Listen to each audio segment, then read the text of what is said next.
Hoy there, YouTube. Got ThunderBucket in the garage again. Rear axle's in. Got a little bit of a grinding noise going on. Hoping it's the carrier bearing. We're going to find out together. Let's get talking about it for a quick second, and then we'll get to work. So you guys will have to forgive me. Unfortunately, I will not have a second part to my rear axle video. It was a bit of a slam job to get it done for Cars and Coffee a couple weeks ago. Got her all done. Got her running great. Had to do a little bit of stuff to kind of tweak it and get the body right and get everything up tracking straight. The body did get bent on the backside over here, so I did throw an adjustable torque rod or lateral link or whatever right there to kind of compensate for the body damage, which worked really good. But I do have a grinding noise going on in the rear end now. Well, not the rear end, it's actually going on near the output of the transmission. Thinking there's a chance that I destroyed the output bearing, wrecking it as hard as I did because of how hard that axle shaft was bent. I mean, it was tweaked. If you guys haven't watched that video, check it out. I'll link in the description or something. But I'm really hoping I get lucky and it's just the carrier bearing. So I'm going to go ahead and pull this drive shaft out. We'll change this carrier bearing out, and then we're going to go and throw it back together, and well, we'll see what happens. So if you guys have never done this, hopefully you'll learn something. If not, well, hopefully you enjoyed watching, I guess. So anyway, let's get working. All right, I'm going to start off by pulling out these drive shaft bolts. It's going to be two 12mm back here. I might have put these in backwards compared to the way they were from the factory when I did this. I'm not 100% positive, but they're super snug. I know that because I just put them in. If these are super stuck, it's a good idea to put your car in park and maybe put it in gear to keep the transmission and output shaft from turning. But I'm not overly concerned right now with this. So now when jacking this up and setting this up, you do want to make sure you have the rear end up higher than the front end, because once you pull the drive shaft out, the rear end of the transmission is a slip yoke, which essentially means there is a seal that slides on the output shaft, or the input of the output. How do I say that properly without biffing that all up? There is a seal that rides on the drive shaft that prevents fluid from leaking out past it and all over everything else. I will link the part numbers for that seal in the description. They are getting fairly hard to find these days, but they are out there. They're just a little bit more expensive than they used to be, unfortunately, which is the case with everything with these cars, as you all long-term owners are probably well aware. Vacuum advance modules, non-existent. Radiators, impossible to find. Gas tanks, really hard to find, and when they show up, they're $300. Manual steering racks, yeah, good luck. My friend bought probably one of the last ones in the world. I mean, I'm sure there's more, but yeah, parts are just getting hard to find, unfortunately, for these cars, which is a real shame. But here on the Bearded Wrencher channel, we are going to keep them going. So I don't know how well you guys are going to be able to see and hear this, but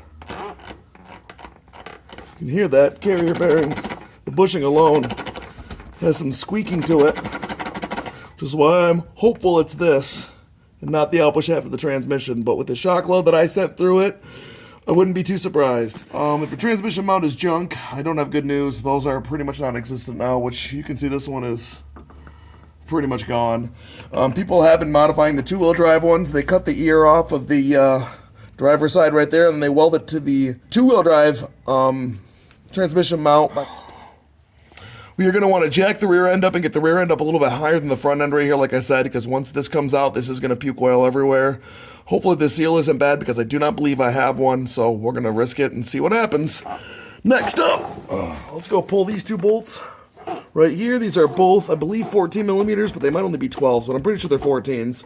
So I'm going to go pull these two off. We'll yank this drive shaft out of here, and we'll get to replacing this pinion bearing, or this carrier bearing.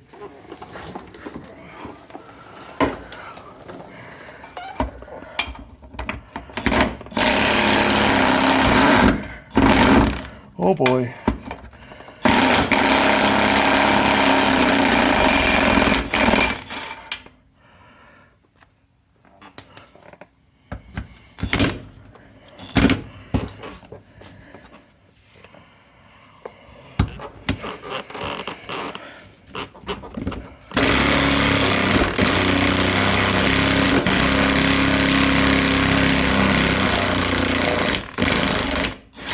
Oh, thank you, Toyota. Whew, any other car that would have 100% broke. Okay, so this goes back on this way, covering the exhaust. Now that I dropped it on the floor. All right.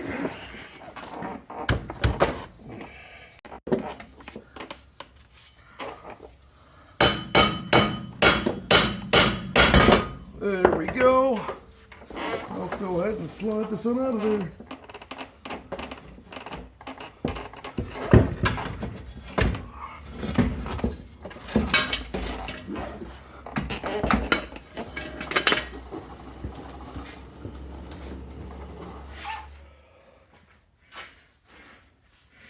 All right, one thing I do want to do is I'm going to mark and orient where this all lays out because this drive shaft is all balanced together. If I start mixing this stuff up, might make the driveline vibration might make a driveline vibration happen. I really don't want that, so I'm going to go ahead and just use a paint marker that I did not borrow from my place of employment. I'm just going to glob one corner really good. You can do multiple different methods for this. Paint marker I find easiest. You could use a punch, a Sharpie, really anything. I'm gonna go ahead and pop these all off now. In theory, anyway. There we go.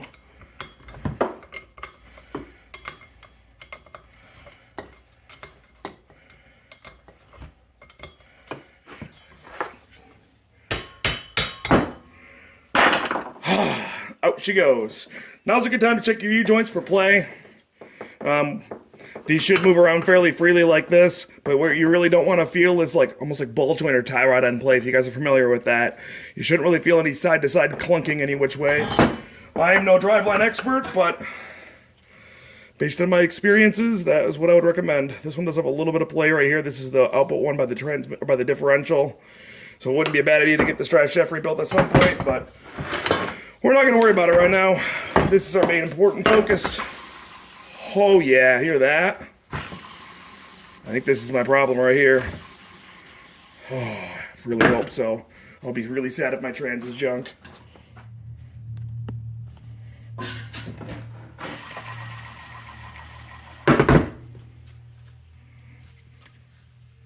Try to get my fingers inside the bearing hole, but I think it's a little quieter. Okay, we're gonna go ahead and knock this out. I want to make sure that I mark where this lines up inside of here. This is splined on the inside, and you can rotate it off several different ways, and I'd rather not have that happen. I'm sure there's factory markings somewhere to identify where this lines up, but it might all be done while it's balanced. I do not remember. It's been 4 years since I've taken one of these apart. So I'm going to go ahead and kind of mark it along the nut and along here where everything's going to go. We're not going to just mark that like that really well. Mark this along the nut right here. Obviously, this is going to have a stake mark on the inside of it, so we should be able to figure out where this relays up back in place. But I'm going to go ahead and do this anyway. So I'm going to grab I'm going to say that's probably going to be a 27 millimeter, but let's find out. Actually, I'm betting it's only a 24. Yeah, it's 24.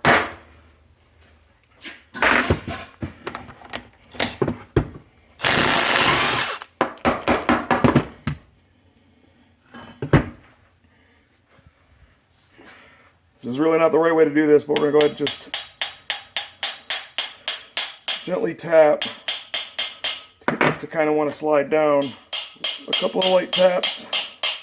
It is sliding off. There we go. And off we go. Okay. And now out comes this carrier bearing. Yeah. This thing is real gritty. I think that was my issue. Safe to say that that looks like crap. And that looks like fantastic, I guess. I don't know. Let's go throw it on. So we're going to go ahead and toss this new one on.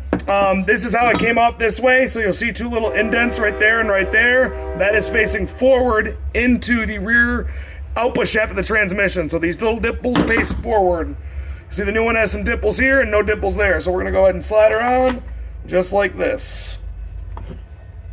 Okay, so we got that all in place. We're going to go ahead and slide this back in place. Make sure you mark it up with where your paint marker was before. Put Put this washer in here. We're going to snug this down. This is going to kind of squeeze everything together a little bit as we run this down, so don't be too alarmed. Because not everything's going to be quite seated all the way just yet. There we go. See how that kind of pulled everything together a little bit? Okay. I actually think we're right about in line where I need to be. See the old tab right there? Bent right where it initially was right there. All my paint markers are lining up. So I think we're right where I want it to be.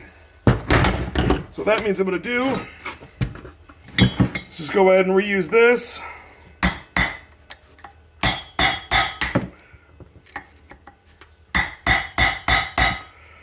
Just like so. That should hold her in place.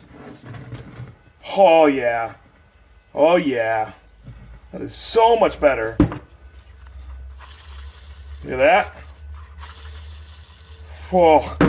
Okay, let's hope my transmission's good. Let's go throw this back in the car now. Well, I'm actually going to bolt it together and throw it back in the car. I won't bore you to death with all that, so. Ninja cut.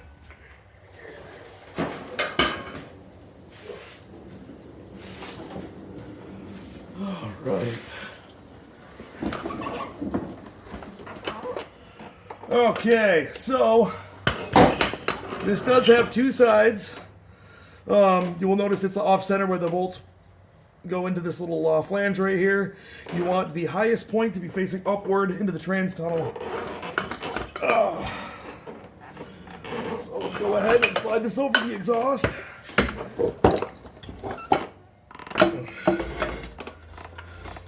So that's facing down. I want this to go in very gently so I don't destroy my output seal and cause it to start leaking.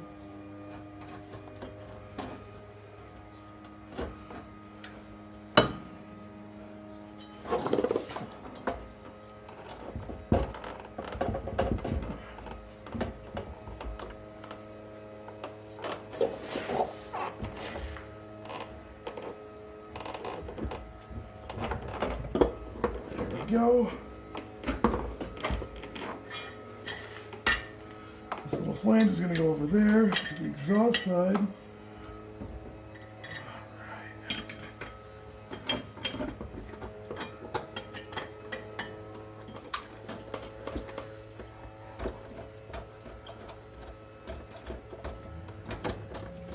Alright, I got her in enough threads to support herself right now. I'm going to go ahead and get everything lined up, and then I'll tighten those bolts up after that.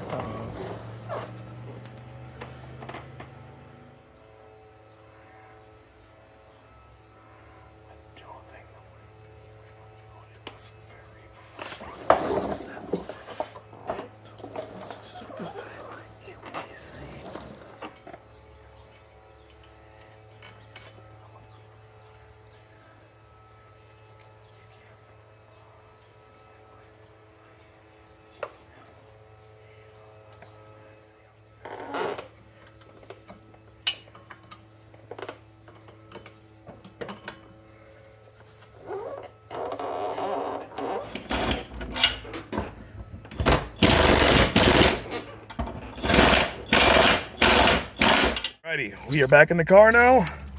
Got the jack stands and floor jack out from underneath it, so we're gonna go take it for a rip. See, she sounds noisy still. I'm thinking we're gonna be all right though. Yeah, she starts up good. All right, let's go take her for a rip. Okay, we are out cruising down the road right now. And I know the windows are down. It's about 60 degrees outside. I'm still wearing a sweatshirt, so I'm a little toasty, but sounds nice and quiet and normal again. So I said that carrier bearing was definitely my issue. Whole car is a little bit howly and a little bit noisy, but I mean, look at it, it's pretty rough. And it's been through a lot of abuse this last year since I've owned it. Pretty much treated her just like a wheeling toy. And especially that wreck at Silver Lake doing the damage I did to the rear axle. Yeah, she'll never quite be the same again, sadly, but I'm gonna give her the best life I can for the next couple of years while she's alive and around, so.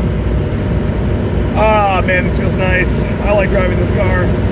Glad it's not all noisy. I gotta knock out some tie rod ends and some steering shaft joint here soon. So I think that might be the next video. But honestly, I guess I really don't have anything else to cover with you guys. I mean, there's really no point in me going back home. You saw the old carrier bearing out, you saw the new one in. That's really everything there is to it. So If you guys have any questions, comments, concerns, or anything like that, let me know. Beyond that, that's all I got for you guys for today. So appreciate you guys watching. Hope you learned something. If you have any requests or anything you'd like to see, let me know.